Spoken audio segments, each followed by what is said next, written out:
he bird pecks at it very violently. Jesus.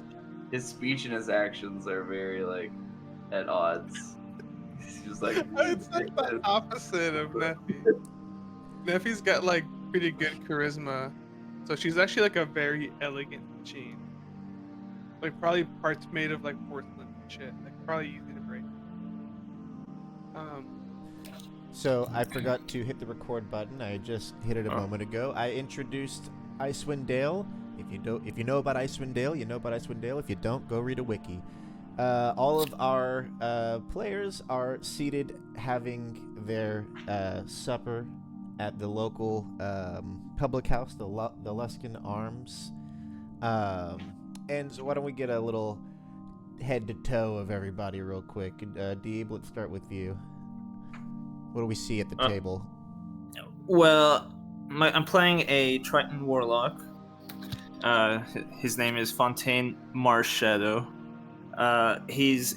So right now he's eating chowder like everyone else, but he's got a full fork and spoon set and a napkin in his shirt, and he's observing all the proper etiquette while slurping on his soup. Hell yeah. Dario? Yeah, I'm playing Neffy, a warforged artificer, who's wearing some very elegant armor, and she's constructed very finely and kind of bougie. She's a guild artisan as her background, so she comes from making stuff, and you can pretty much tell that she's into jewelry because she wears a lot of it. And she's sipping on some chowder as it sizzles and dissolves into ash in her fiery engine belly. Hell yeah. Ian? I'm playing Lizdrin, the randomly generated Aarakocran monk, whose background is a researcher, and they have a penchant for using $3 words, which I think just is an attempt to cover up how bad they are at being around people because they haven't been for a long time. They've spent most of their life alone, researching materials. Let's just say they walk around with a thesaurus in their pocket. Yeah, they're really, they're not that smart actually. They're pretty dumb, but they've read a lot. Right. And Kelty? What about you, Kelty? I'm playing Shelby Rotundus. I'm a very old portal wizard, and I'm sitting at the table with the chowder bowl kind of between my big scaly arms, and I'm reaching my neck out really slow to try and just chomp on it, but my beak just kind of hits the hits the ceramic of the bowl. And yeah. Nice. You've all known each other your whole lives, or maybe not your whole lives with the age discrepancies, but you've all lived in Targus for a very long time. You're enjoying your meals, wondering what's up with old Owen. It's got him so down, but the door bursts open to the tavern, and you can see Keegan Velrin, the human man in his mid-30s. He stumbles in, and he seems very, very worried, and he comes in and he's like, "Please, I think I need help." And most of the other patrons just look at him and they say, okay. They just go back to their stews. And he looks between all the faces. When he sees that no one wants to help him, he sulks his head and turns his back to the door. Walks outside and closes the door. What's with that guy? Yeah. Clearly he needs help, but why is no one helping him? You know no one's helping him because fucking everyone needs help. You know what I mean? Like, everyone could use some help nowadays. Everyone's in a shitty situation.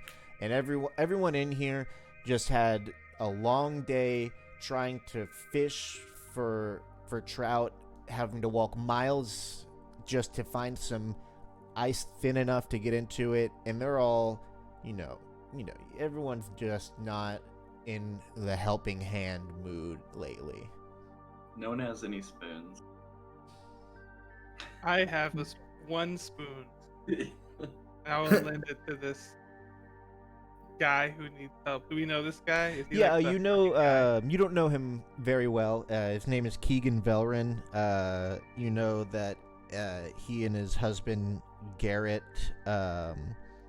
run, I think, or they handle a lot of the dogs, which are used for dog sleds for transportation and other stuff about Tin Towns. Oh my You know, God. his Oh, go ahead. husband is a guide. He often leaves to go out into the tundra for various reasons. I'll help him because I feel like Listrin would probably know his husband if he's a guide because he knows where to find things, where to find information. He can't have gotten far. He just closed the door as you turned back to each other and raised eyebrows. Have we finished our meal? I'm not Sure. leaving till I... Okay. You have Okay. not finished your meal yet.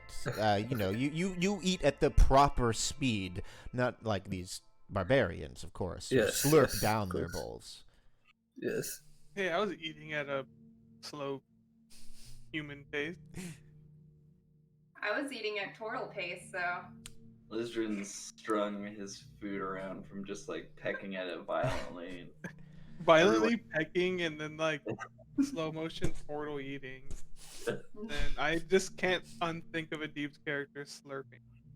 Like really loudly. It's only the proper way of slurping. We all Oh, became okay, my friends bad. It's because- really proper.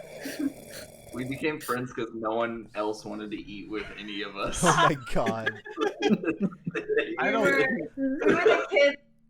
You Fire do it notice off. that there are, aside from the people in your immediate family, there are no other turtles you've seen in Icewind Dale. There are no other Ganassi that you've seen in Icewind Dale. There are no other Warforged that walk around Icewind Dale. What are you What again? about my parents? Huh? And I like the idea of having like Warforged mom and dad. No, that's what I was saying. Aside from your immediate family, if you can have some Warforged mom and pops, that's totally cool. Ian, what race is your character again? Eric Cochran. An Aarakocra. Yeah, there are very few Aarakocra in Icewind Dale, but you're not, you wouldn't be so surprised to see another one. It's a very human dwarf halfling doggy human dwarf halfling elf centric region. But Adib's character. Yeah, let's help this person. I don't care about food. I just go along with it. What's this person's social status? Roll me a history check. Ooh. Can I get in on that? Because I have history. Yeah. Anyone can roll me a history check to see what they think about this guy's social clout. Damn. 24. He's I have just plus 6 history. he's just some guy, like he's no one's like, yeah, that's the guy, but no one dislikes them, Garrett, his husband, does good work, good guiding Keegan stays in town and takes care of all of the dogs, and he's known to be a very loving dog dad.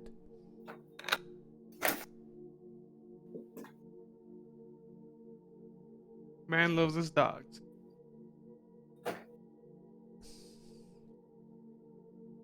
You can always everyone knows that he's the only person in town who sells the dogs, but everyone in Targos knows that he's the best dog breeder in Tin Towns. They're always well behaved, very strong dogs.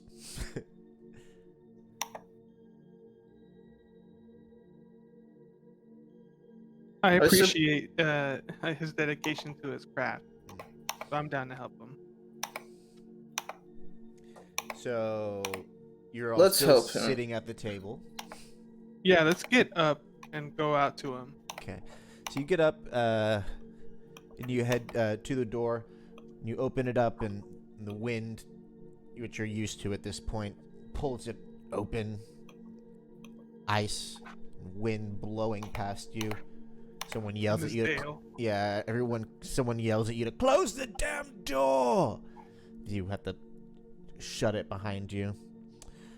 And it is, as I say, very dark outside. It's the middle of the night as it ever was. And it seems like a blizzard is slowly beginning to pick up. Blizzards have become extremely erratic over the course of the past few years. They can arrive in an instant or slowly swell up, last for hours or days. It's impossible to know anymore.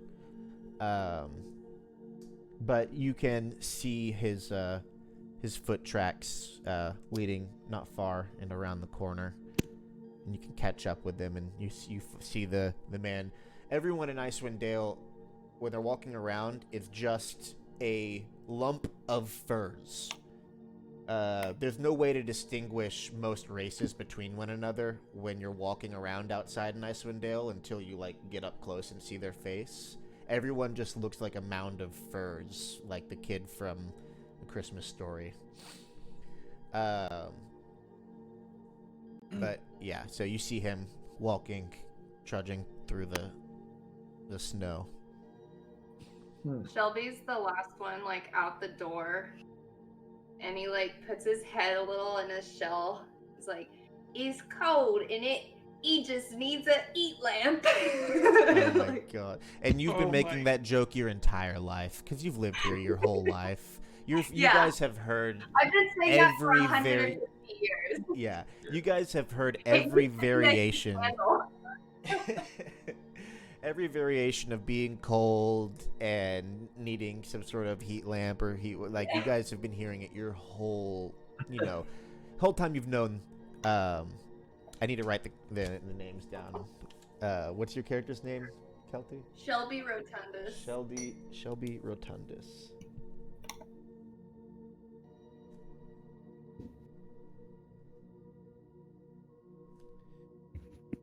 What's your name, Ian? Lizdrin with 2 Y's. Not an I.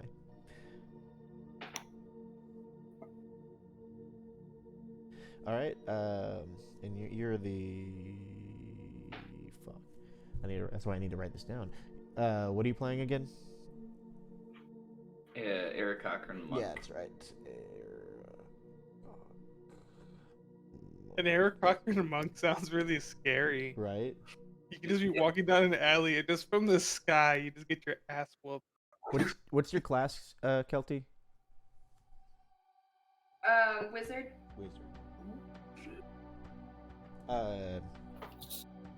Dario, what's your character again? Artificer, Warforged, named Net. That's right.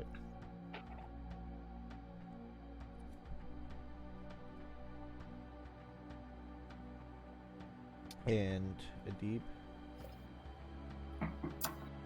So, Fontaine, That's right. Marshetta, a Triton Warlock.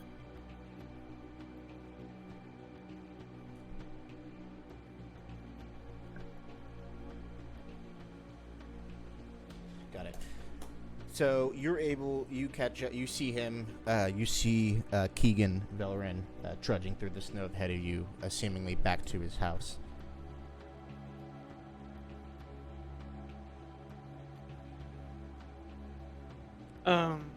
The wind is blowing pretty hard, so he doesn't hear you coming up behind him. Yeah, I like try and catch up to him. The like snow is like sizzles as it hits my skin, I guess. I'm warm. Nephi, hello. I hope I didn't disturb your meal. I said, I just eat for the hell of it. I don't need that stuff. What's got you so concerned? And he looks at you with hope in his eyes. He's like, yes, I'll tell you all about it. Please come to my home. We're not far. And he leads you just around the corner, and up the doorstep into a house full of barking huskies. Bark, bark, bark, bark, bark, bark. Yes. And he pets them all individually, talks to them by name. There's about a dozen dogs in here.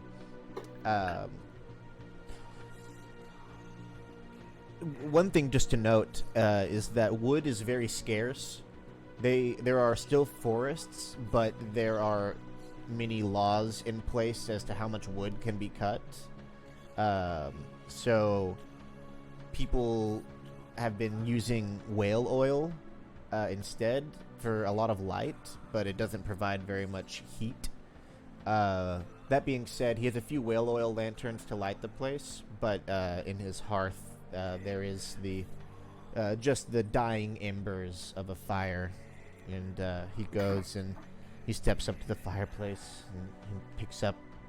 There's like a few logs left, and he picks up two of them and looks at them in size and chucks them into the hearth. Starts poking it around, trying to get the fire going. Please make yourself comfortable. Create bonfire in his hearth. Oh! Thank you. Thank you. Astonishes me every time. You need a eat lamp. I got your eat lamp.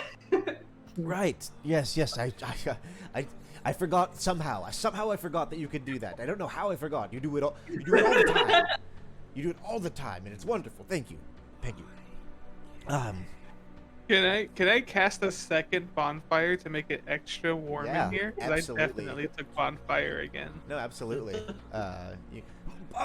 My word, astonishing. I don't know why we all can't do this. Did anybody else prepare bonfire? No. Yes. Please make yourselves comfortable. Lay on one of the dogs. Quite soft. A few days ago, Garrett, my husband, he was hired by some adventurers to lead him up the slopes of Kelvin's Cairn. You know Kelvin's Cairn is a tall mountain that stands sort of in the center of Icewind Dale. One of those singular peak, not a mountain range, but just one nipple on the land that rises up ever so high. A very treacherous place. He continues, Garrett's plan was to take the adventurers to Caer Konig, one of the other 10 towns, the town at the foot of Kelvin's Cairn. After they acquired some climbing gear from the outfitter there, he was to lead them up the mountain. He took 6 dogs and a sled with him. And he starts petting one of the dogs next to him. Boy here was Garrett's favorite. Raised him from a pup. Boy would never leave Garrett's side unless something terrible had happened.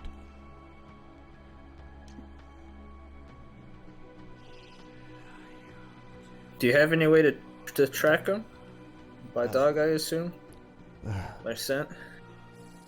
Well, and he like looks at you with hope, with your questioning, seemingly willing to help him. He says, "It's a lot to ask, but could I persuade you to go and find Garrett and his companions? I don't have money, but what's his name?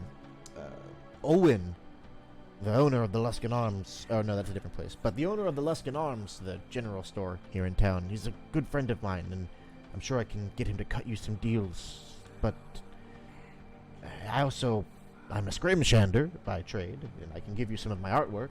And you know, a scrimshander is someone who takes the bones of fish and then like whittles them into little figurines and stuff. Scrimshaw. And they're not worth much, I confess, but I'm so worried about him. Perfect. As I said, they went to Caer Konig and then made their way, or his plan was to go take them to Caer Konig and then make their way up the mountain from there.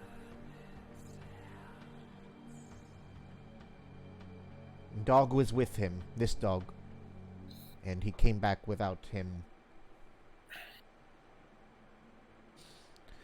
So you see on the if you can see the map, yeah, it is. You know that you could, to get to Caer Konig, or to Kelvin's Cairn, the mountain, you could travel along the roads through Bryn Shander, down the east way, and then up through Caer Dineval and Caer Konig to Kelvin's Cairn, or you could cut straight across the open tundra directly to the mountain. Sticking to the trails and roads would take you about 14 and a half hours on foot, but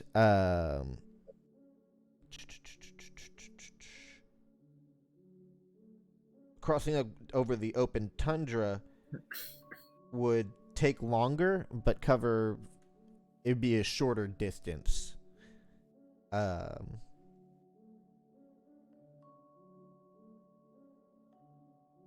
wait, I'm sorry. It's pretty much, do you want to strike out over open tundra, or do you want to follow roads and perhaps take a little longer to get there? That being said, it's traveling on roads, your pace is faster than if you're traveling across open tundra.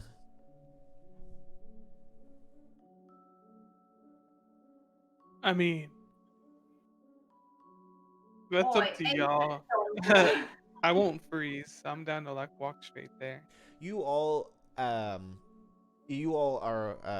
you have heavy winter furs which protect you from the bulk of the cold, and you also have crampons, which are spikes for your shoes to help walk through ice and whatnot. Boy, still hate it. I say we fly. Oh wait, sorry. I'm super down for that. You can carry us. We can go straight there. Shell is a sled. I'm sorry? Is it like downhill? Because I could just sled there. So a common mode of transportation in Tin Towns is using sleds pulled by dogs, hence the need for this man's enterprise. People also get about, if they can afford it, on domesticated axe beaks. They're these large bird-like creatures. They're essentially chocobos. But owning one of those is not a cheap endeavor, and they're difficult to domesticate. I personally think it's kind of fucked up. But the dogs aren't? Yeah, I usually just fly everywhere anyway, so.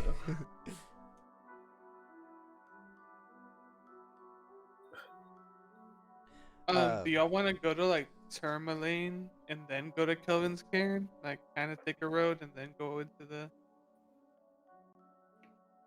deep. Yeah. Yeah, that sounds good. Yeah. I will supply you with dogs and sleds to hasten your journey, regardless of which path you choose.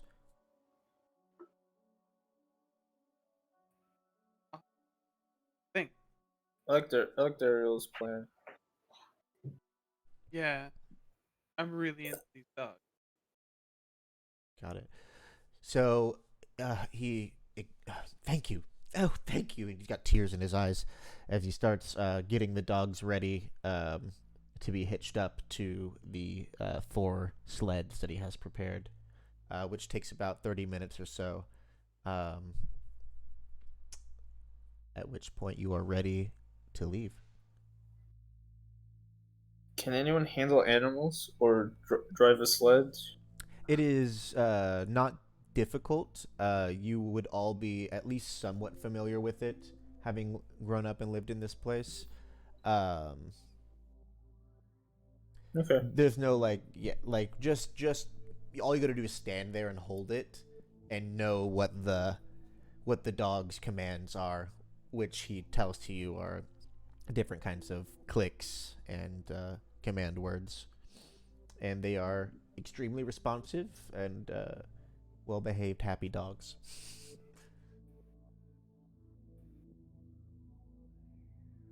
Let's keep it that way. Let's go find their guy. Papa. And you mush out of Targos. The guards open up the gate at the walls for you, and you sled out into the night just as today's aurora borealis starts to fade into view overhead, ever so slightly, giving that bit of illumination. Um, Typically, you can never see further than whatever your dark vision allows, and if you don't have dark vision, then you walk around with torches and lanterns all the time, which gives you maybe 40 feet of vision. So it's been a long time since you've seen like anything further than 100 feet away from you, which is an interesting experience, I would probably imagine. But anyway, you start mushing out into the night across the road between Targos and Tourmaline. By dog sled, it'll only take you about 2 hours to get up the road to Tourmaline, though when using dog sleds, you have to stop once an hour for a little bit to give the dogs some breathing room. So that's one hindrance of using the dog sleds, but it keeps you from getting too exhausted too quickly over a journey. Let's see if anything interesting happens on the way to Tourmaline. So do we each have a sled? Or Yes. Is there like one big sled? You each have a narrow sled, which has enough room for you to stand on it, and a little area in the front for you to put your like backpacks and supplies and whatnot.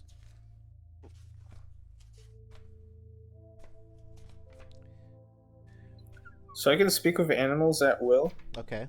Do the dogs have any interesting input?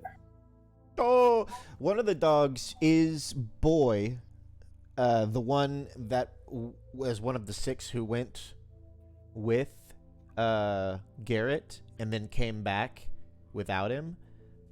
He is the dog on your sled, and he's leading the pack. You can speak with him. What do you say to Boy? What happened to your guy? Why didn't you come back with him? That's a good question.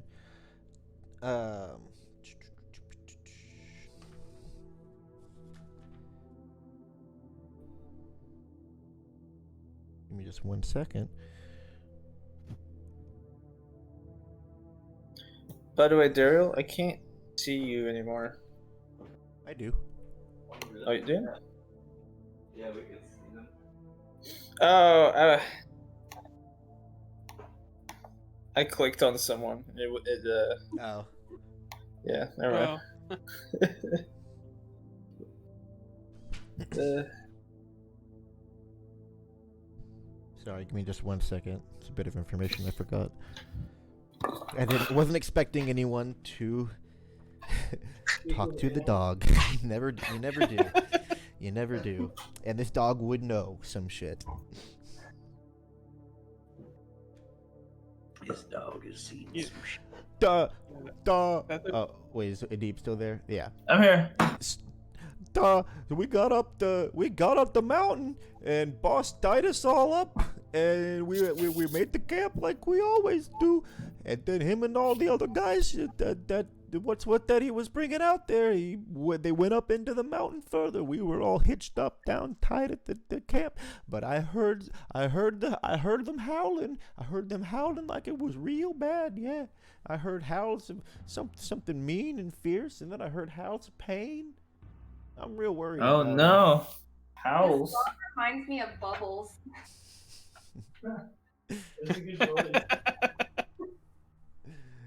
Yeah, the boss didn't come back down the mountain, and I got tired of waiting for the boss, so I chewed myself out of the harness, and I ran on home and tried telling other boss. Oh. Can you take us to that place again? What's That's it? where we're going. What the fuck does it look like I'm doing? Oh, okay. You already knew. How? Let's hope. Was he the only dog, or were there other dogs tied up with I him? had to lead the rest of them. The stupid bastards couldn't chew out of their harnesses. Oh no.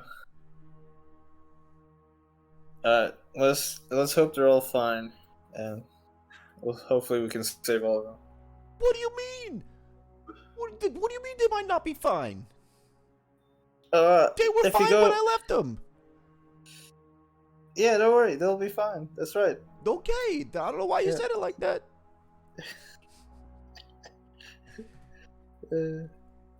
This is amazing. So, what? This is always a fun question. What does you speaking to an animal look like? Are you speaking common at the animal, or are you like making dog sounds at it? I don't care. It's up to you. I'm totally barking at this thing. But of course, with my back like up straight and like yeah. This proper like a- etiquette. yeah, woof woof. Boo, Got a boo, cane, something. Boof, boo, woo, woo. And yeah, you guys all see him doing this thing, talking to the dog. Oh yeah, I was pulling up a table. So yeah, I explained to the party that that boy heard some howls before he chewed himself out. Could be some wolves, maybe, that we're dealing with. is it a full moon? Sure.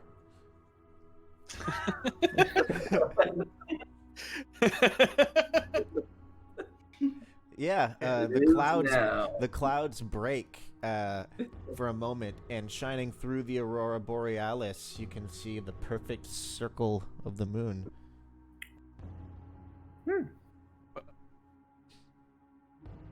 Full moon in it.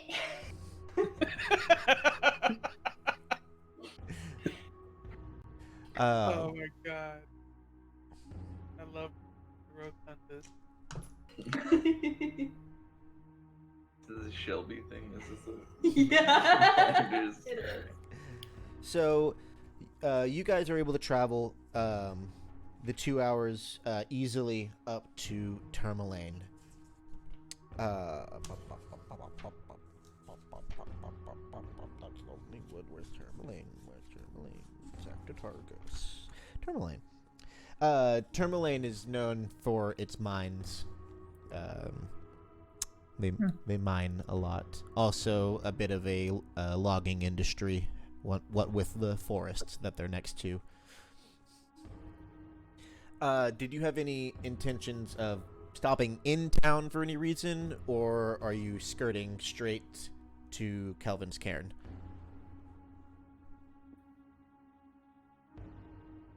I'm down to just head to Kelvin's place. Yeah, So- let's do this.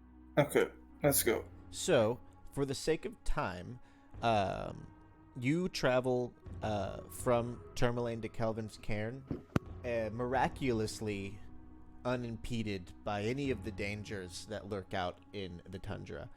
Were this a regular session, I would be like rolling wilderness encounters, but whatever. Let's get to the what- We'll get to the Okay. meat of it.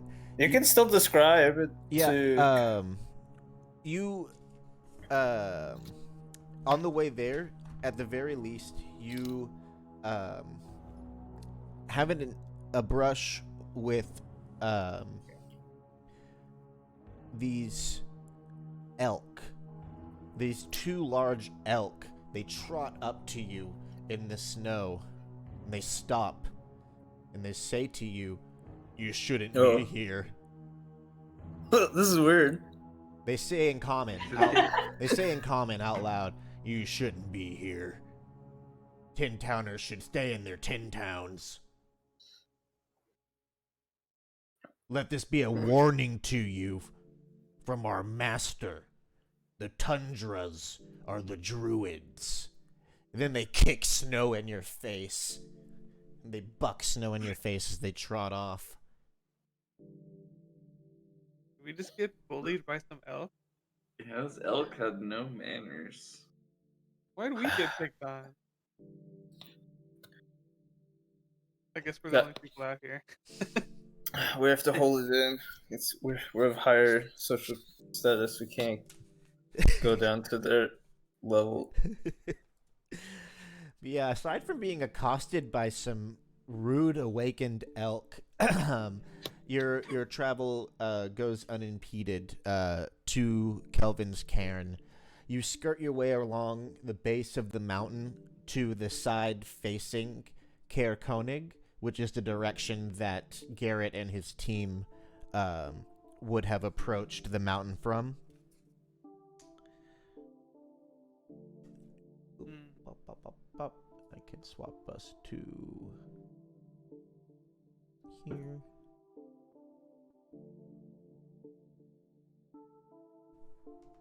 One sec. We have a wizard. We have a warlock. We have an artificer. And we have a monk.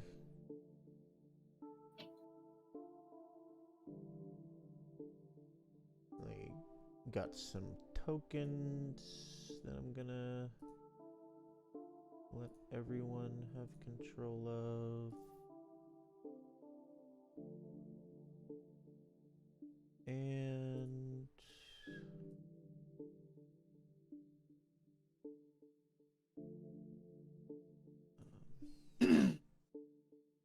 Ian, I love your avatar in Roll20. Hell yeah. Classic.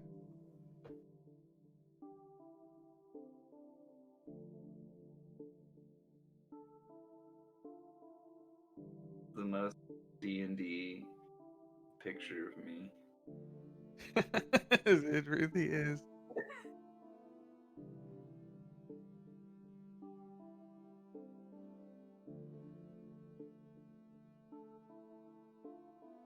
almost ready.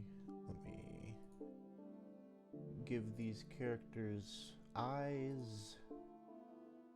Oh wait, no, let's turn on the lighting. Turn the lights on. Roll20. Wait.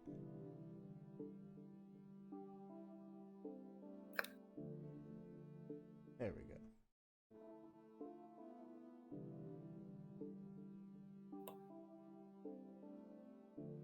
Y'all can see pretty much everything.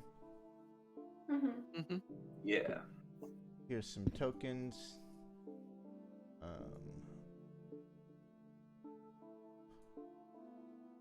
Real quick, quick. I'll put a name on it. Shelby. Let's gonna do first names. Save. We've got the Fontaine. Oops. We've got Lizdrin.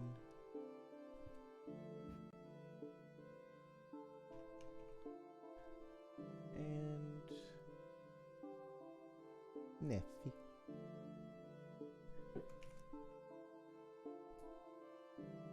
Boom. Got it.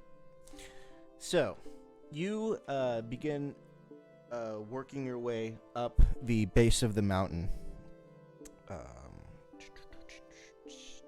I need everyone to make me a survival check. As you start looking for the most likely point of ascent.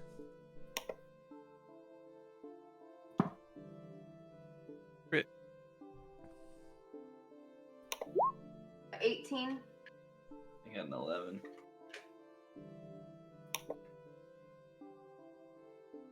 Did I roll or not? I can't even tell. Yeah, I see a 15. Yes. That is a solid group check.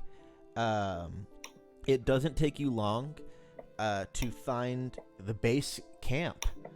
You see, also with Boy guiding you in the right direction, it becomes even easier. You see 2 tents pitched in the snow near an icy outcropping that acts as a natural windbreaker. Between the tents is an overturned sled. Still harnessed to the sled are 5 howling dogs.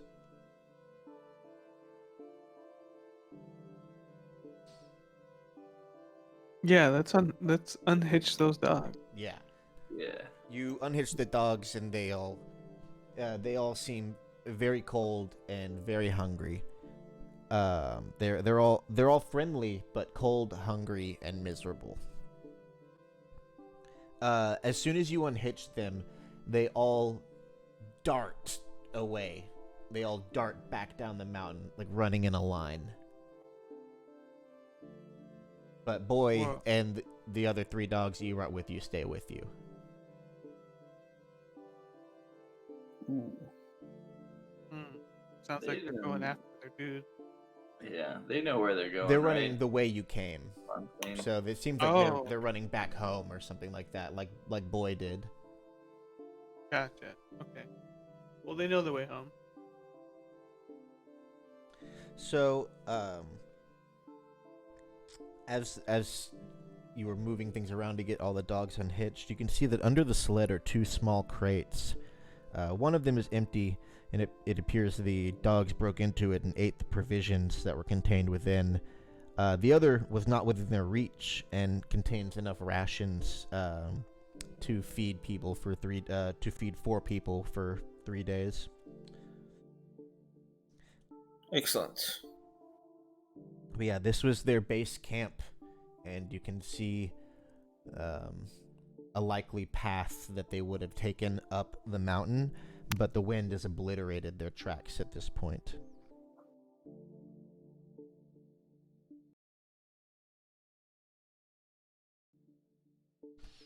But Boy starts tugging, or he starts pointing, trying to get you to follow him. I do speak with animals, and I ask Boy, Let's What? go! yeah. Guys, let's follow this dog. Seems he knows the way. Let's And- do it.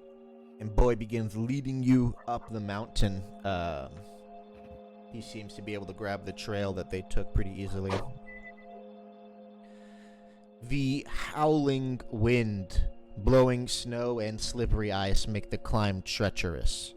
Ahead, you see 4 mountain goats perched on a large rock formation around which you have to navigate. Dog darts down around this large rock that has these 4 goats standing at seemingly impossible angles on the cliff face. Ask the goats, hey yo goats, what's up here? Whoa, what do you mean, what's up here? We got snow, we got wind, and we got dead peeps like you comes in and fucks in with the Yeti. Oh. The Yeti?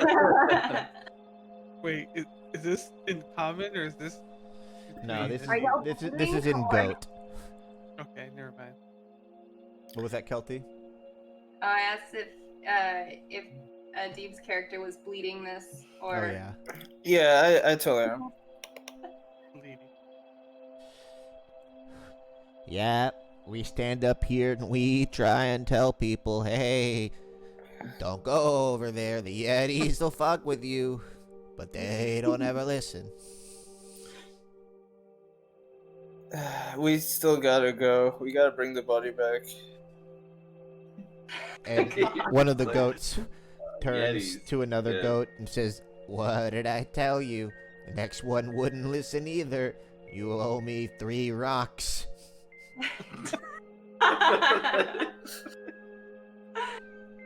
They created the All right, meet your doom. You got. memo. Would you guys risk fighting a Yeti to find the dead body of a guy? Or is... Oh, then you're Trying just to like, recruit oh, goats. I don't, Yeti, dead. as a giant goat, I don't have much moral capacity, but I would say no. I would not risk my Okay. life to the Yeti. Gotcha. Sounds like a tough Yeti. What? Alright, I just... You are really good at Oops. kicking things. My bad. Bye. Bye. What do you guys think? Fight a Yeti? Get a dead guy? I mean, we came all this way. What do so you we mean should, he's dead? Says the dog, which just talks to you now.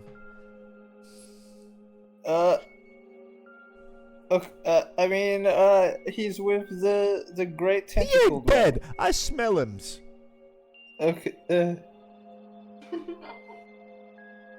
yeah, oh god. Don't worry, Death isn't He's, really serious. he keeps running. He keeps guiding you. Hundreds of feet up the mountain, you come to a glistening white expanse of packed snow. As you get about halfway across it, you hear a loud crack from higher up the mountain, followed by a rumbling noise as the ground starts to shake. It says, "It's an avalanche," with an exclamation point at the end of the read aloud text. Guess we're fucked. That is brace for impact. So you hear it coming down. It is so high up that you have a few moments to react. Is there So a cave? there is not. What is your? So you left your sleds and the other 3 dogs down at the base camp. What is your marching order? So at first it's going to be obviously a Deeb and Boy. I'm sorry, not a Deeb.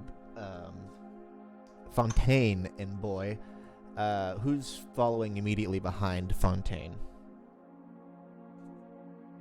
Shelby's guess definitely in the back. Shelby's Okay. the butt for sure. Got it. I'll be second. Okay, got it. So we got Fontaine, Neffy, Lizdrin, Shelby.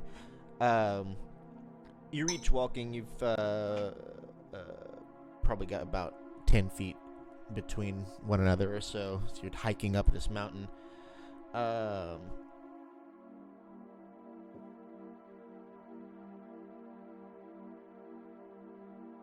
So, being at the back, you are pretty much being at the back, Shelby. You are pretty certain you are smack dab in the center of this avalanche. You are going to have to move 100 feet to not be in the path of this avalanche, Shelby, which means that Lizdrin needs to move 90 feet, Neffy needs to move 80 feet, and Fontaine needs to move 70 feet.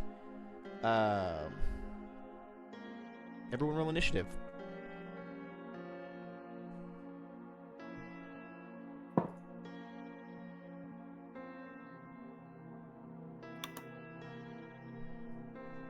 Do we need to? I will type it into the tracker.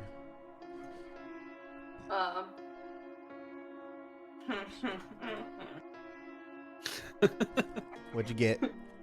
2. Cool. Fontaine? 12. Listrin? 16.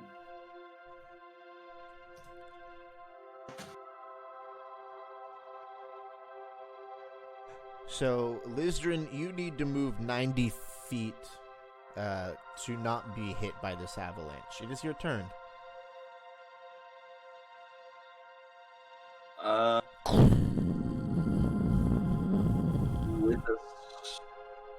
have a 13 strength. Would I be able to carry anybody if I just fly? No, you cannot carry someone with you while attempting to use your fly speed. Alright. Well, I will, I'll just fly straight up, and if anybody gets, like, covered, I'll try and, like, watch and be ready to dig them out. Awesome, yeah. That will be helpful should things come to that. The OP movement Aarakocra just says, "What are you idiots doing?" and starts flying into the air in the 3-dimensional space that they have access to. It's like a feature that's pay to win. Next up, we have Fontaine. Fontaine, you see Lizdrin lift up out of the way of the avalanche. What do you do, Fontaine? You're going to have to move about 70 feet to get out of the way of this avalanche. I'm going to double move. 60 feet. Got it. Yeah. You start booking it just across the ice.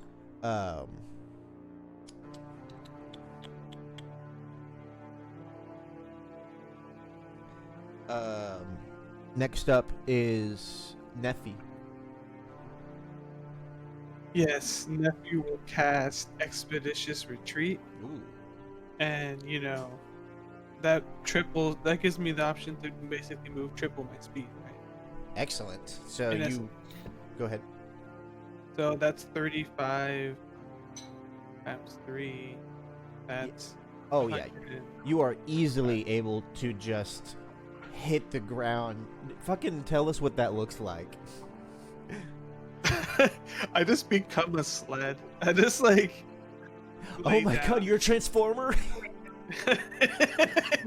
Yes. No, I'm not a transformer. I just I'm like made of like At least stone and wood. yeah. So I just kind of like slide. I just like run and just slide down really fast. I toboggan down. Like, I imagine that you have augmented your body to be adapted to this type of terrain. So like you have like little sleds on your shins. So you just yeah, start I'm wearing running. those shoes still to get like speed, and then Yeah. I just like sled down. You just like drop to your knees and you're able to just slide across the ice. It's great.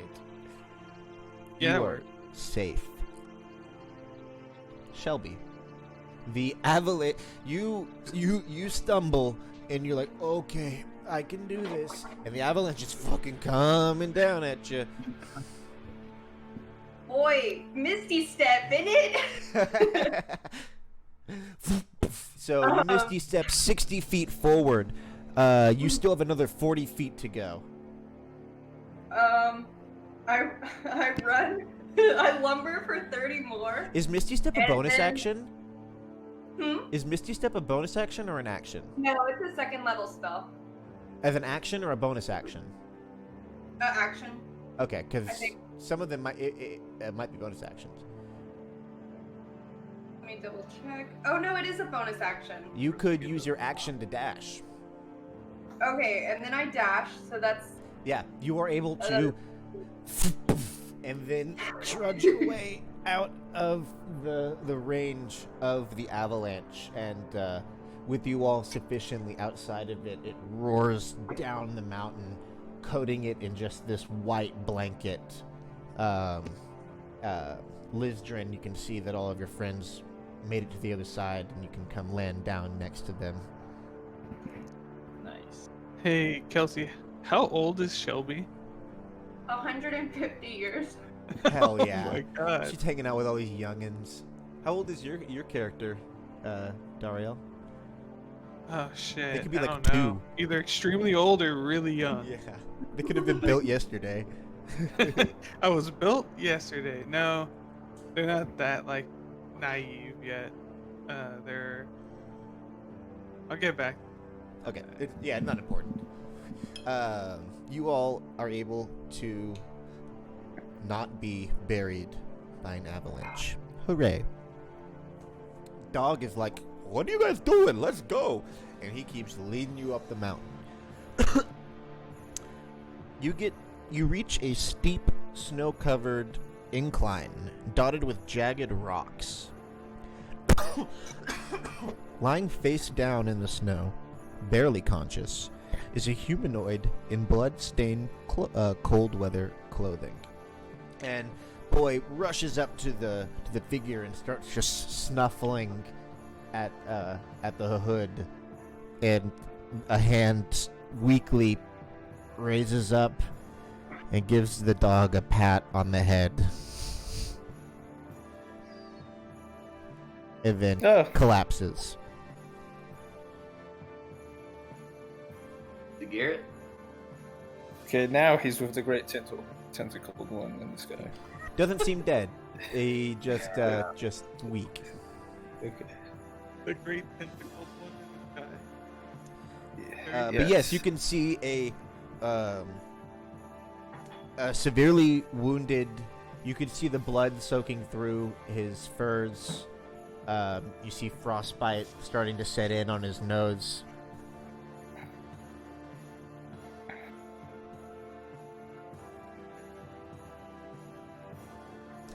And you stare at him. I got nothing. Shelby cast bonfire next to him. It's like, he needs a heat lamp. Oh, your bonfire whips in the wind, but sustains itself there next to him.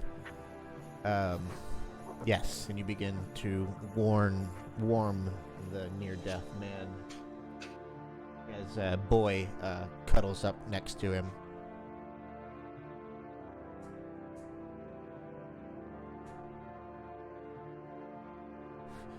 With no other assistance, it will take some time for Garrett to sort of become lucid. Is this the guy we're looking for, right? He is the guy you're looking for. Does he need is his HP low, or is he like just Very. severely exhausted? Both. Cool, I'll cast Cure Wounds on him. How much do you heal him for?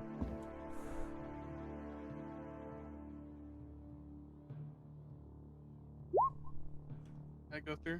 Yeah, I heard it. 7. I didn't know Artificer could cast Cure Wounds. That's cool. Yeah, they have a neat selection of spells. Some spells I really wish they had, but it's other spells they do have that are cool. It feels oddly red mage. Yeah. Final Fantasy. Oh. Yeah, aspects of. Yeah.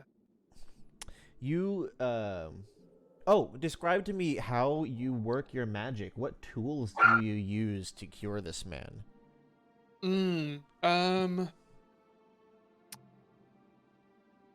Let's see. I'm using my tools, I'm probably using some sort of like adhesive to like cover and protect his like frostbitten parts of his skin, Cool. so it doesn't get any worse. And there's like probably some sort of salve put under that kind of stuff Hmm. that I created. And then you're able to infuse those physical components with this magical tinkering that is so esoteric. It's completely up to you how it works. Yeah, I also imagine I make some sort of like topical kind of salve that's like made from two different ingredients that are basically like an alchemical version of like Bengay. Hell yeah. But it warms up, so No, it like so warms him on the touch. you start covering him with this salve, and he takes in a deep breath. Oh, and he rolls over to the fire and starts warming his hands in it. Oh boy, oh boy, oh boy, oh boy, what a boy you are. He just keeps petting his dog. He's like, hey, Shelby, Listrin, Neffy, Sir Fontaine. Coincidence meeting you here in this most scenic of places.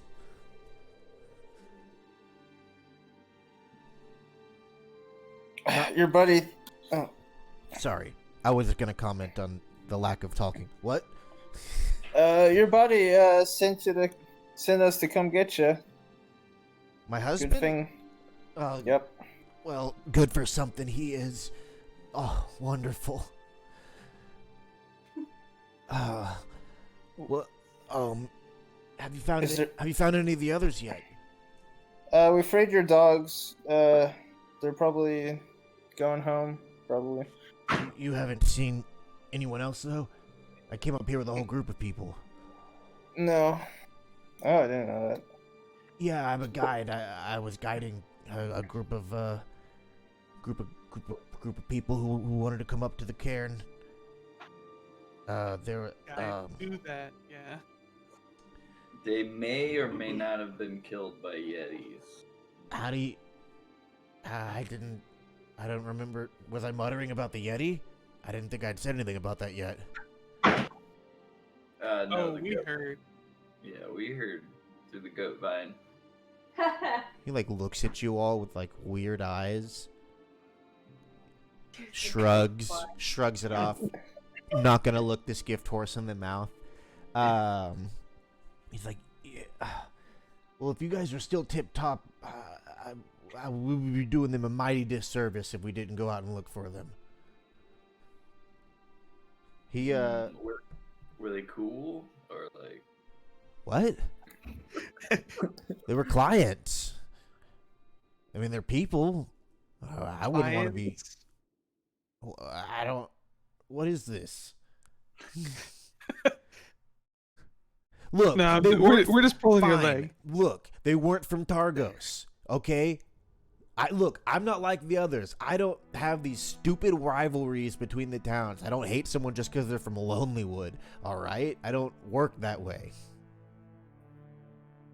That's not what we're talking about, but this is very insightful. Anyway, yeah. The Yeti surprised us higher up the mountain. I was able to lure the thing away from them. I was able to lure the Yeti away from the others and got it to chase me down the mountain. Got me good. But I got away with my life. And he stopped following me, and then I passed out.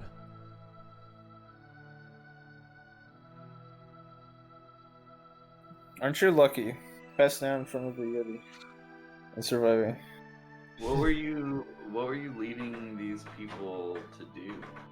Or they?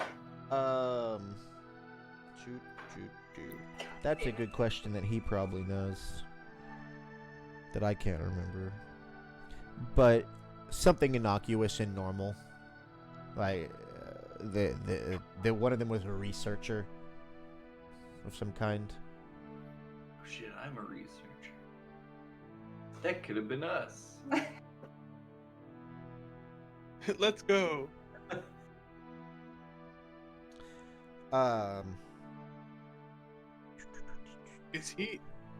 Are you fit to come on a rescue mission? Oh, right now? absolutely not. Should you, Stay at the base camp? Yeah, that sounds like a good idea. yeah, good talk. Yeah, I'm gonna get down there. I think I'll be able to make it with this sticky shit you put on me, but it worked. Thank you. No problem. Good luck. Get some medical attention. I'll be waiting for you down at the bottom. Thank you. And Boy, the dog, goes with him. Oh, I missed that dog. Boy, Oh, sorry.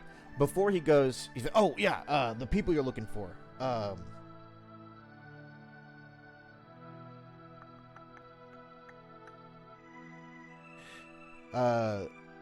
There's Mokingo, Growling Bear, Akhenathi. He's a male Goliath. He was out here looking for some legendary Goliath werebear that if a Goliath defeats that werebear in single combat, they get to become a werebear too, but only the most like noble and courageous Goliath get that honor, apparently. Some shit like that. He was looking for her. That is the coolest shit I've ever heard in my life. Yeah. Oyar Minar Tok. Oyar Minar. Yeah. I always get it's always such a hard name. Oyar Minar Tok is that legendary werebear that wanders Icewind Dale. Anyway, Perilou Fishfingers, female halfling, follower of Yondala, the god of fertility and protection, and is Mokingo's stalwart companion. And the third of them, Asterix, a female tiefling who mumbles and swears a lot. I don't know anything about her. She just mumbled and swore at me a lot.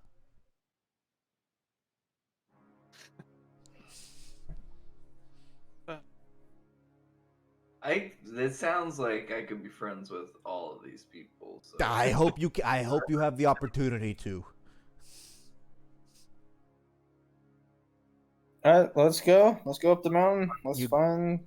You go Oh. up the mountain. At this point, you must zigzag your way up the mountain, clinging to narrow ledges and scaling icy cliffs. I'm amazed we're doing this without any animal handling.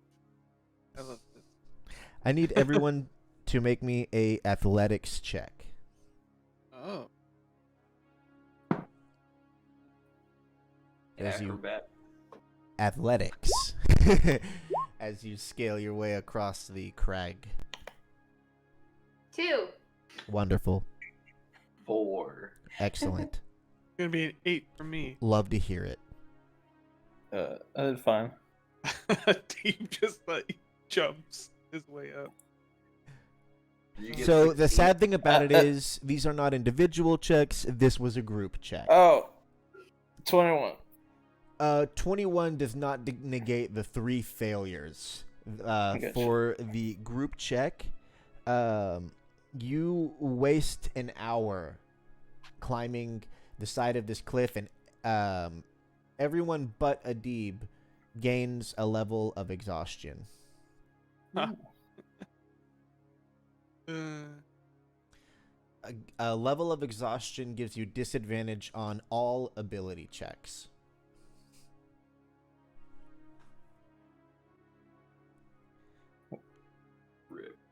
Rip, indeed.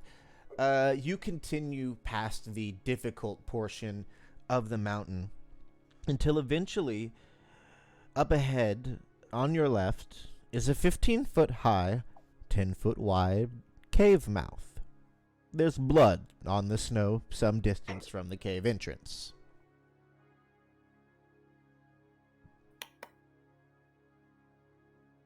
Alright, guys, this is our last chance to turn back. Should we go into the cave and face life-threatening danger? Or is just... it, investigate it. So, the blood... Sorry, go ahead, Kelty. Oh, I can roll investigation. So, as you walk up, what you just are able to just see is that the blood marks out front are likely where Garrett Blood works. where the expedition was ambushed.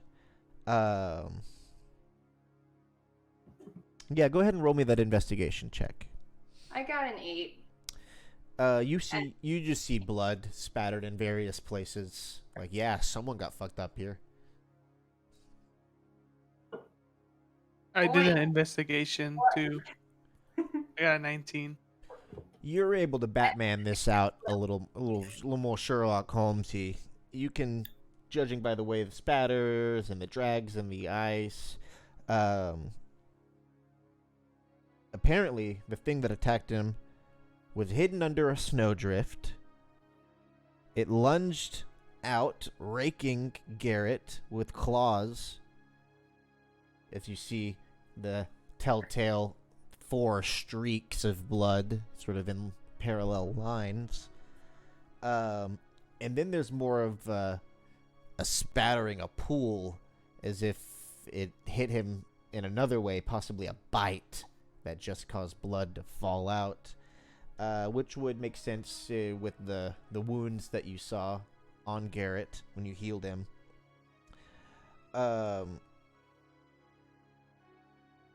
You can see that some of the blood is distinctly you put your finger to the snow and you lick it. Nah, yeah, that's definitely not people blood. That's not humanoid blood. That's Yeti blood. And then you can see the tracks that these big feet prints went back down the mountain the way you came, corroborating Garrett's story of it chasing him for some time. I say only a big foot can make these big footprints. The mouth of the cave is a 20-foot high concave roof. Yeah.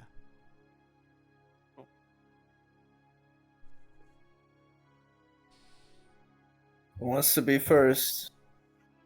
You should be able to move the tokens. You can like just sort of scoot them in at your leisure into the entrance. Oh, I let everybody know the play-by-play of the Yeti fucking up Garrett.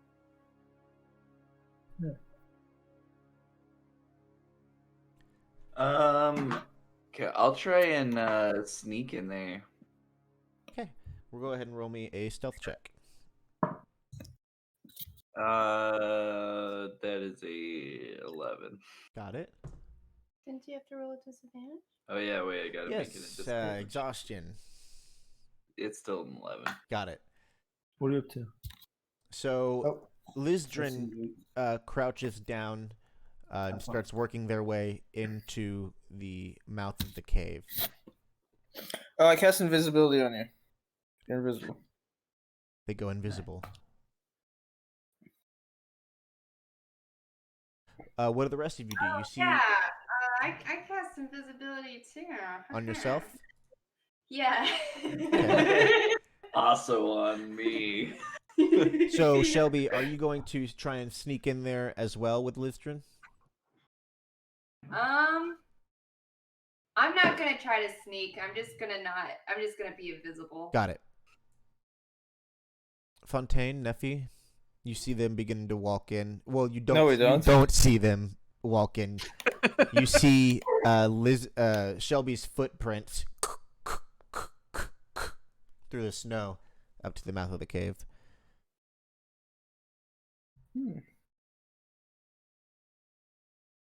So, yeah. Do we want to sneak in?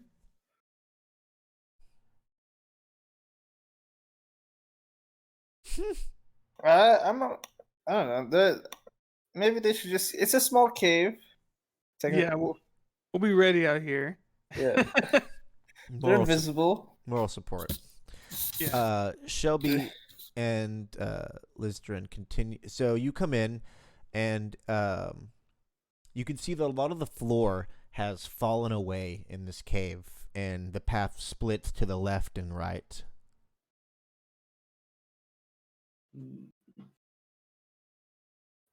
It looks like there's a big ice block to the left. Yes, there is a sheet of ice to the left.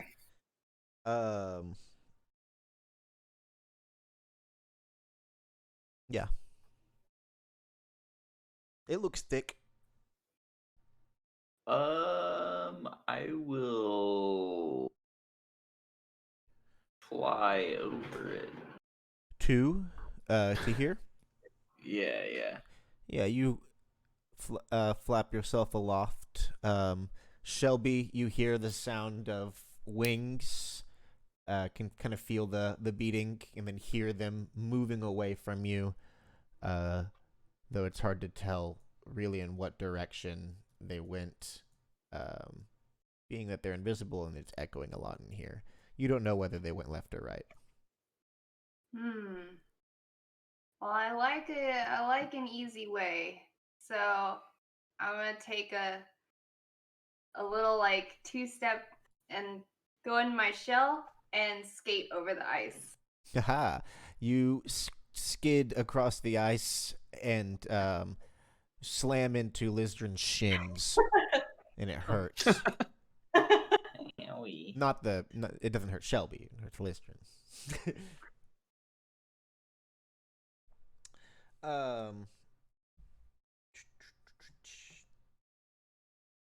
As y'all are moving down through this cave, you can start hearing an indistinct sound. It's too echoey to have any sort of actual describable shape. Just know that there's some thumping and maybe some grunting. Thumping and grunting. Move in. Try to figure out what's going on. So yes, you are invisible and stealthy. You come in here, and see this: a Yeti tyke, a little baby Yeti. A little baby Yeti is playing with a halfling woman, and by playing, I mean he keeps picking her up and then folding her into a ball and then batting her around, rolling her on the ground, and she just is like, no, and she's just taking it, because sitting in the corner is a Yeti, man, not a baby Yeti, big Yeti. It's sitting there, contentedly watching its happy tyke.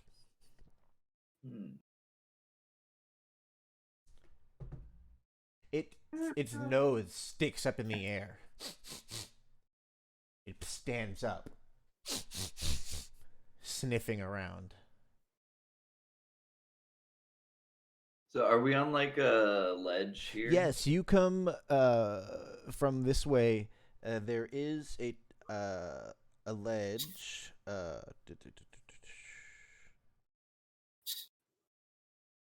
That is about 10 feet high. Where? Wait. Yes. Wait. Yes.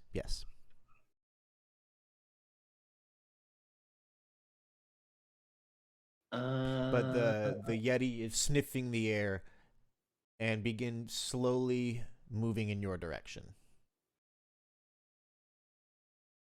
She pushes the Yeti tyke. She like an ape. The Yeti just kind of scoops their child, scoops them behind them, along with the halfling, and shoves him to the back of the cave. All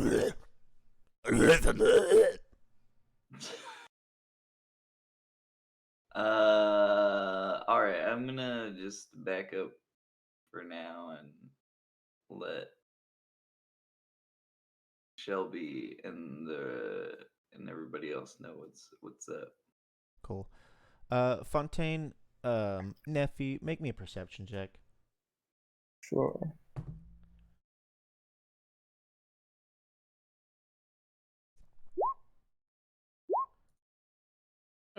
13.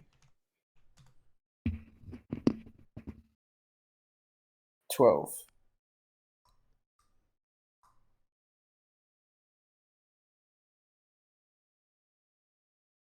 Fontaine, you don't hear it, and Neffy, you barely have time to react as you hear a crunching of Oh. snow behind you and a roar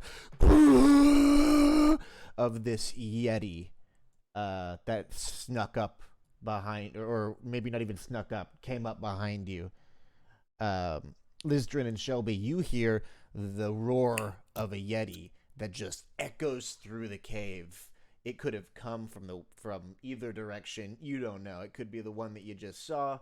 It could you just hear the yeti howl, and look at this adorable little piece of shit. Oh. Wait, it's gonna eat that bunny. Mm-hmm. And then look at what it shall become. I keep thinking about that Rudolph movie where they're the little motion, you know? Uh-huh. All right. Everyone roll initiative. And I'm going to use the restroom real quick. That Yeti. It looks like it's going.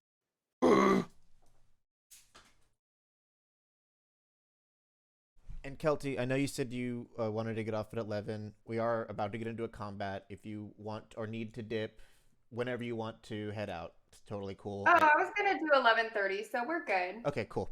I'll hang Awesome. out for the combat, yeah.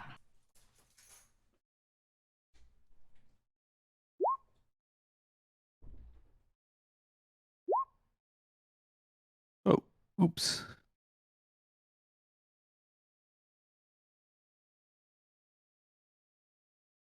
Oh, you have to select your token and then press on initiative. So it registers you in the turn order. Oh. Thing. No, I don't know. I'm in there. I don't know what I'm talking about. Oh, wait. No, it didn't register. Mine did. Mine. Hmm. Said that the other rolled 7. Yeah, I'll be right back. Let me get some water. Sure.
Oh, everybody go pee pee.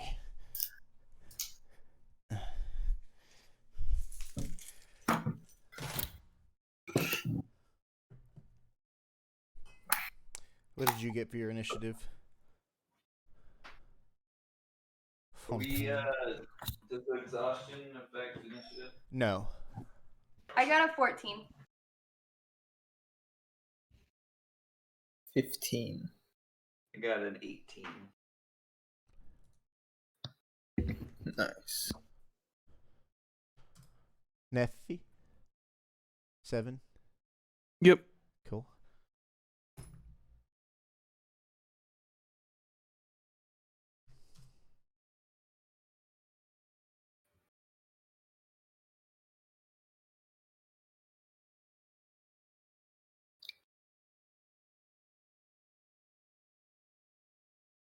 All right. The first to react is going to be Lizdrin. Okay. Let's see.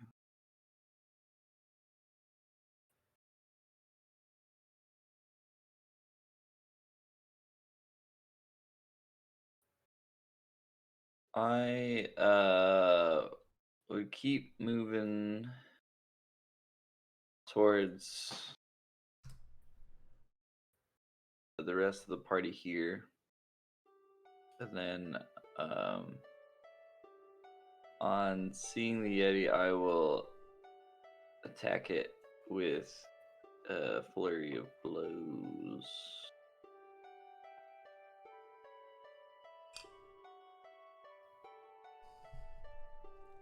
Make your 4 attacks. So the first one is 24. Hit. And that Roll is, an advantage or disadvantage. Go ahead and roll to hit all 4 of them okay. first, and then do damage. 15. The Hits. second one. Dude. Oh, that's a nat 1. Miss. And a 23. Oh, on the yes. fourth one. Okay, so 3. That's 5. 10. 16 total. Got it. And Describe I to us also, how you pummeled this Yeti. it's a bunch of kicks. It's a flirt. My legs come up, my long, stretchy legs, and I'm just like, right in the face. Kickboxing, hell yeah. Kickboxing Aarakocra. And, I'm hitting it in different places, and I, extract aspects from it. So I hit like pressure points, and so I have analyzed the Yeti. So if it has any damage vulnerabilities, resistances, immunities, or condition You know that immunities, Yetis are know them. immune to cold damage. Okay. And also, anytime it attacks me and misses, I can use my reaction to attack it back. Ooh, very cool. Like a parry kind of thing. Very Yeah. cool. Awesome. Is that your whole turn? Yeah, I believe so. Yes. Fontaine.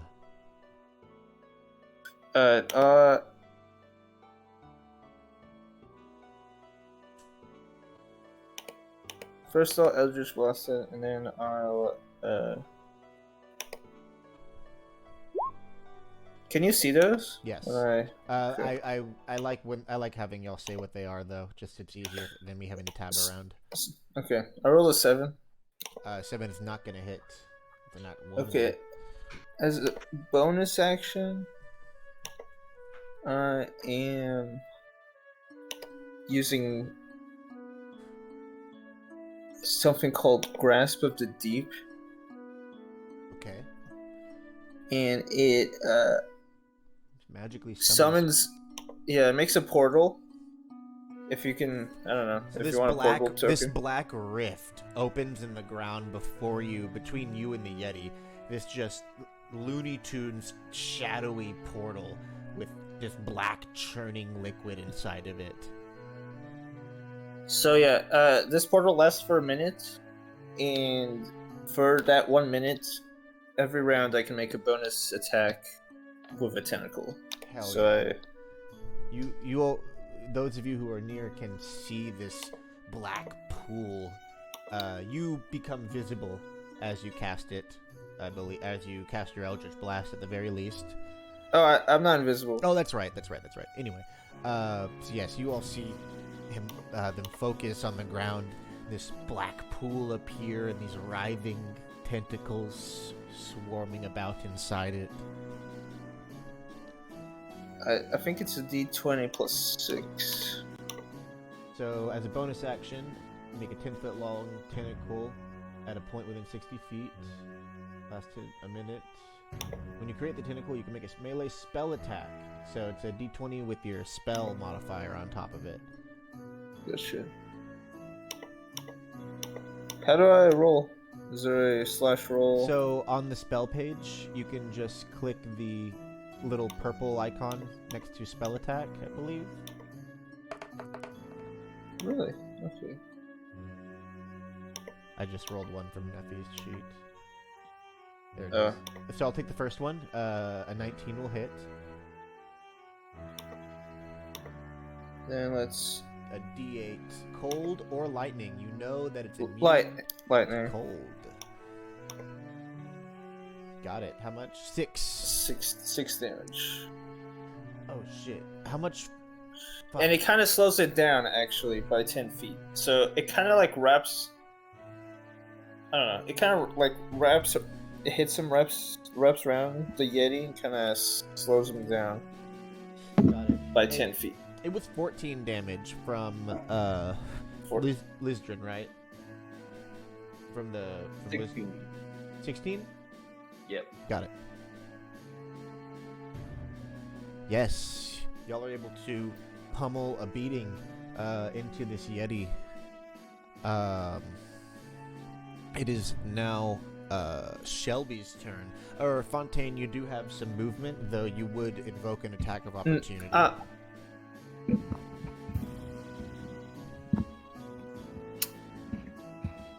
Well, okay, and then I do. Okay. Oops. Sorry. It's fine. I put you back. The Yeti swipes out at you with a claw, rolling an 18 to hit. You got me. Smacks you in the back for 4 slashing damage and 6 cold damage. I'm a resistant to cold. So 3 cold damage. Shelby. You are still invisible, Shelby. You are back over here in the cave, and you can see in the entrance the fight happening. Yeah, I remember those sounds coming up from the little pathway though, so I'm gonna actually move 10 feet forward. Okay. Yeah. Oh, I didn't know we could move it. Thank you. No, one more. I guess it's 15. And then, focusing on the large Yeti, I'm gonna cast Earth Tremor. Okay. So a 10-foot, a tremor on the ground with a 10-foot radius. Each creature in the area other than yourself has to make a Dex saving throw. Okay. 1 second. Upon a failed save, a creature takes 1d6 bludgeoning damage and is knocked prone. Got it. What's the spell save DC? Can you help me calculate that? 12. Oh, 12. All right. So the earth begins shaking in this cave as rocks begin falling from the ceiling. The Yeti fails its saving throw. The Yeti Tyke fails its saving throw, and the halfling Perilu Fishfinger, one might presume, fails also their saving throw. Whoops. Okay. I forgot about the halfway. Okay. So, the big Yeti will take 6. They all take And the then- same. They'll all take the same damage. Oh. 6. Got it. And they all are knocked onto their butts. Nice. Good job. Thank you. The little Yeti gets hit by a rock that falls from the ceiling. It cracks him across the head, and it's bleeding profusely and screaming in pain and terror. The halfling also gets clocked really bad from the earthquake. She was not looking good before. She looks like she's barely hanging in there now. It is now the Yeti's turn. This Yeti, it crawls up, moving rocks aside, and begins howling as it picks up the Yeti Tyke in their arms and begins running, or begins trying to move this way, but it doesn't have much movement speed. This Yeti outside is going to step up to Lizdrin and do a chilling gaze. It stares at you and its eyes flash this cold, icy blue. And I need you to make a Constitution saving throw. Okay. +0.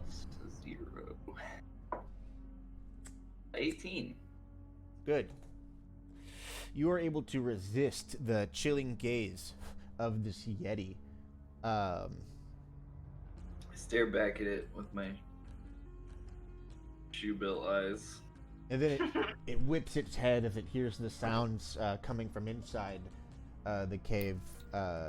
Seems like it used its action to attempt to gaze you like that. It is now Nephi's turn. Sweet. I'll cast Magic Missile. Hell yeah, magic. Is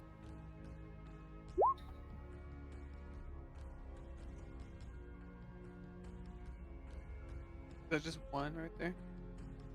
Yeah, I think it only does one dart at a time. Oh,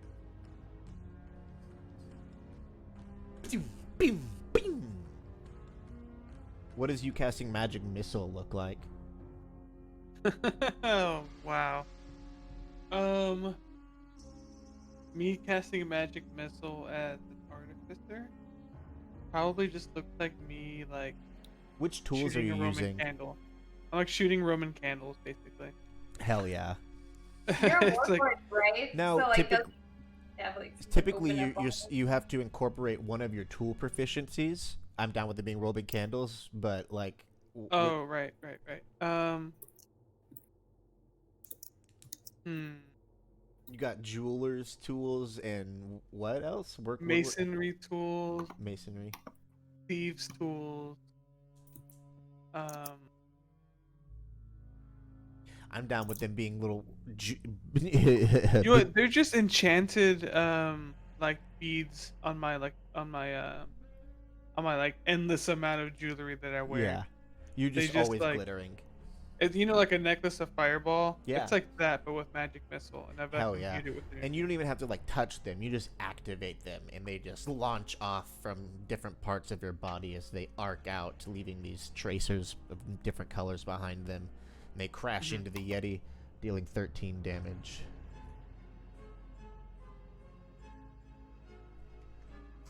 This Yeti's looking very beat up.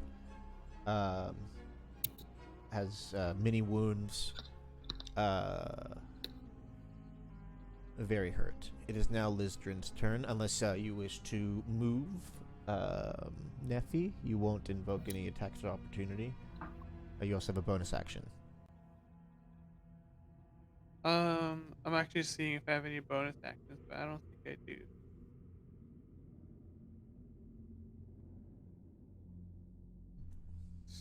So, sorry, give me one. You're good.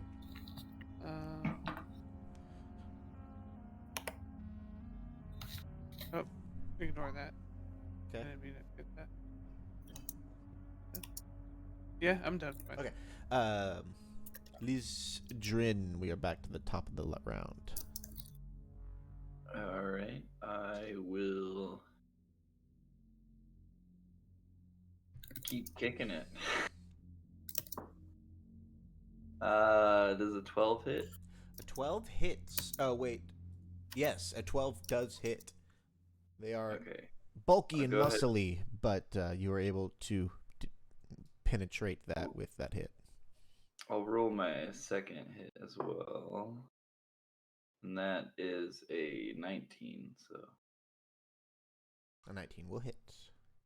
uh 6.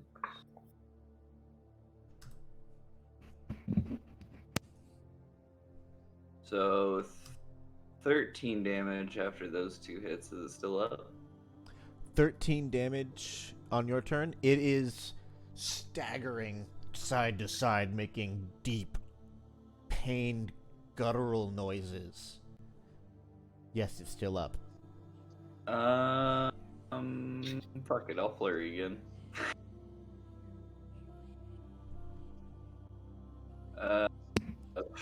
I'm guessing a 10 does not A hit. 10 does not hit. You just But that is pap. a 17. Can I give you my inspiration?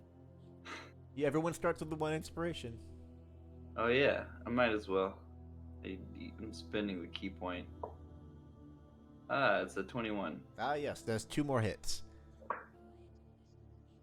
10, 8, 5. So another 13. How do you 26 how do you total. do how do you do it? How do you end this Yeti? With a roundhouse talon kick to the face. Crack, and it tumbles with great weight to the side.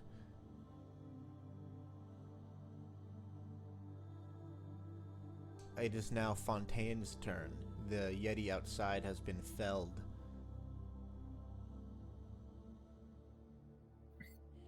So I have no idea about this Yeti in the cave. Make me a perception check. Really? Okay, cool. Let's see, where are you?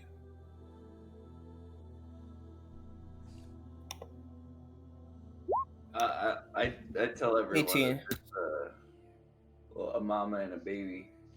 So yeah, at the same time that Lizdrin turns around and tells you there's a mama and the baby in there, you can you hear the Gotcha.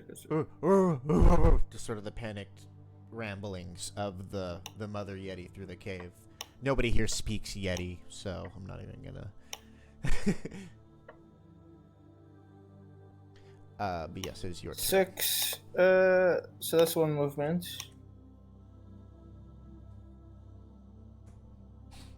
Yeah. Hmm. Icicles and rocks are still residually cracking and falling from the earth tremor that was released inside the cave. You're pretty sure you heard a few avalanches sliding down the other side of the mountain also, but this place seems to... Earth tremor only lasts for 1 round, right? It's not like a continuous thing, Kelty? Right. It just happens like Yeah. in that moment. Yeah.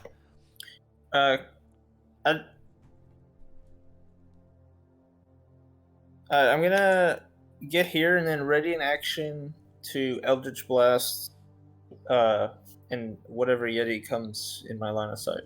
Okay. It is now Shelby's turn. All right. All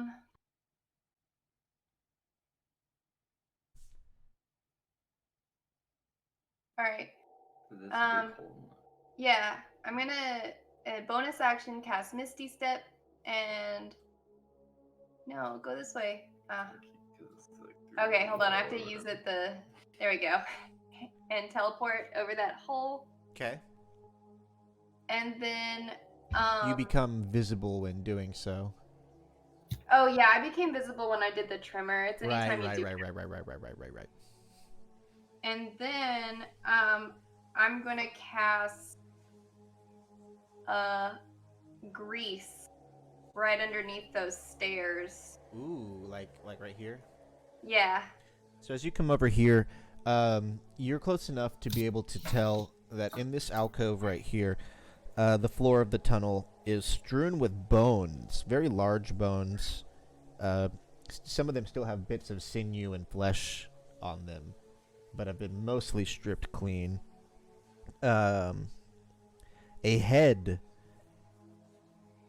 gnawed ripped from shoulders and stuffed in a niche dug out in the wall is a Goliath's head. Wow, the music was really on point there. Amid the Goliath's bones are torn bits of armor, a great axe, and the skulls and bones of some mountain goats, it would seem. 7 other crude niches in the walls hold frozen heads of humanoids previously decapitated by the Yetis. You grease the ground that's covered in bones at the top of the stairs. Yeah.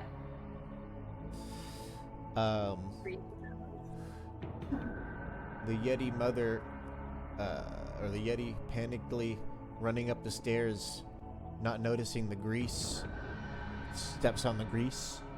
What happens? That is a DC 12 dexterity saving throw. She hits the grease, but feels it, and goes sliding a few feet, but stops. They pass their saving throw. And they see you. So what does grease specifically say on it? It says when the grease appears, if you're standing in it, you must succeed a dexterity saving throw. A creature that enters the area or ends its turn there must also succeed a dex saving throw or fall prone. Got it.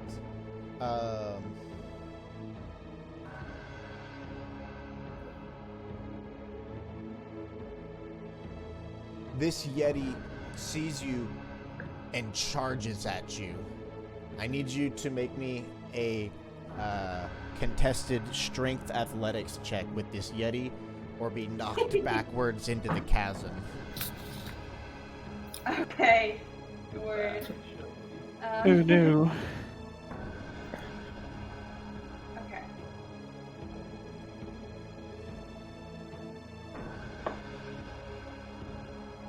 That's horrifying. Good luck. Good inspiration. I do have inspiration. 15. The Yeti rolled a 6. Nice. You sidestep the Yeti, and it charges past you. And as it tumbles and falls into the chasm, it tosses the tyke out of its arms and up onto the ledge, where it lands at your feet as the Yeti mother falls into the chasm. So far, you do not hear when they stop. Rip. Damn. And this battered Yeti tyke is just curled up and growling at you. And you can hear a cough from down the tunnel. Hello?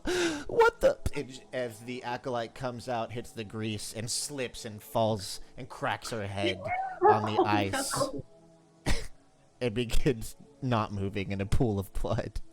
Oh, fuck. We're here to rescue you. Does that mean we get experience from the acolyte? You're out of initiative. I walked inside to see what all this hubbub's about. You see a injured and feral Yeti tyke. You see what seems to be very recently dead or dying halfling in a pool of grease. Jesus. Alright, I'll come to this dude and heal him. And do that with the medicine check. Yes. Go ahead and make a medicine check. 13. You are able to stabilize her. She is still unconscious, but you are able to stop the bleeding on the crack in her head. Cool.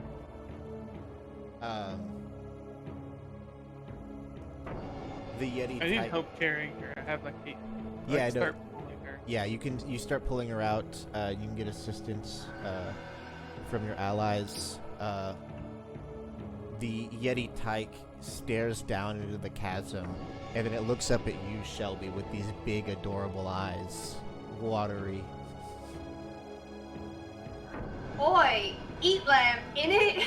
And I cast bonfire right next to It it. shrieks in terror at the sight of the fire, and crawls up onto the back of your shell. Oi. Always trying to, like, if you turn, it, like, crawls around you to the side of you that isn't facing the fire. Alright.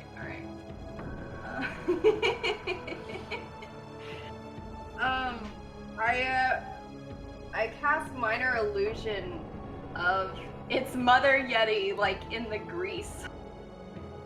It scrambles over to the grease and then slips and slides in it. As you are all dragging the acolytes towards the entrance, and it jumps in and out of the illusion, trying to grasp it as you all leave.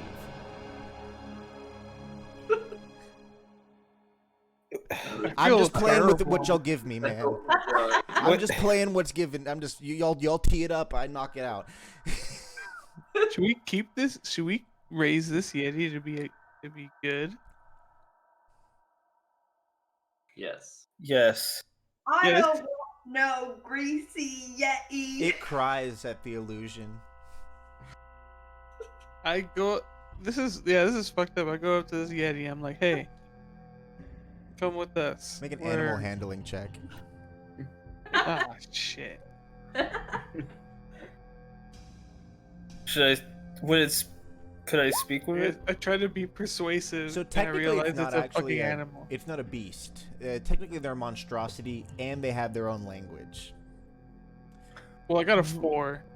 Yeah, it doesn't like you, but since we're at the end of this session, and I don't want it to be super sad, this Yeti definitely clings on to Shelby. Like, regardless of whether Shelby wants it or not, even if the other three do, like, the Yeti clings on to Shelby and becomes inseparable from you all. You're able to drag out... my mom, you're my new mom. Those are Yeti rules. You're able to drag out Perilu Fish Finger, the halfling woman, and get her back down to the base camp. What's her last name? Fish Finger. And as you are moving your way back, you are able to spot, or you come to the edge of a vast and deep crevasse with nowhere to go but down. A collapsed tent lies half buried in the snow near the precipice. Jutting out of a nearby snowbank is a pair of blue leather boots. Next to this grim display, a figure in cold weather clothing sits in the snow, her knees pulled in tight to her chest. Horns protrude from underneath the figure's fur-lined hood, indicating that they are a tiefling. Are they still alive? No. Oh. You found the third member of the party. Well, we got one friend still alive. You are, if this were an ongoing campaign, you would find a potion of invisibility and a wizard spell book on their body. Perhaps you can return that to any next of kin who may reside in Tin Towns. But you were able to carry Perilu back down the mountain to the base camp to meet up with Garrett, who is warming himself by the heat of the dogs. So as we all left the cave, Shelby realizes that the Yeti type gives off heat, and so it's just a portable heat lamp. Yeah. And yeah. Going downhill, Shelby's definitely not gonna walk. He just tells the Yeti to hold on and goes in its shell and just skates down. You get the halfling back down to the bottom of the hill, where she's allowed to have some time to rest and recuperate until she's able to at least ride a sled, or be in a sled to make your way back to Targos. Your journey back is uneventful, thankfully. You make it back to Targos. Keegan and Garrett are happily reunited. A baker's dozen bouncing dogs all around them as they embrace at home. The halfling priestess thanks you all profusely,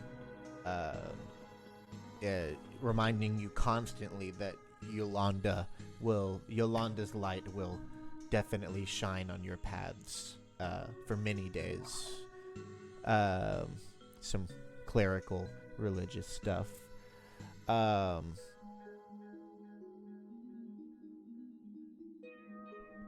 It is the most difficult task of your lives, raising this Yeti tyke, but you all put as much effort as it takes into it, as that's where we leave our session. It's a big family of people Kel- that no one else wants to eat around. Kelsey, So- Go ahead. what did you name the Yeti? Oh gosh. Eat lamp. Yes, eat lamp. So, I had run this before, but I had completely forgotten something that was very integral to the first time I ran it. In this adventure, everyone, like in the normal adventure, starts with like sort of a secret background thing, and one of those secret backgrounds is that a character was raised by Yetis. One of the players had that, so when they came across this quest, I didn't remember until we were like halfway through it. They talked to the Yeti and were able to just get the halfling out of there. And it wasn't until like we were halfway through that I'm like, wait a minute, there's an outcome where they have to fight this Yeti family? Oh, fucking Christ. Had I remembered that, I might have picked a different part of the adventure, to be honest. But it is what it is. I hope it was still an enjoyable session. I know it was a little depressing, honestly. No, it was fun. That's D&D for you. Yeah. Just shit happens. Well, I hope that was fun. It was a good little interlude. I'm gonna stop recording here. Bye, recording.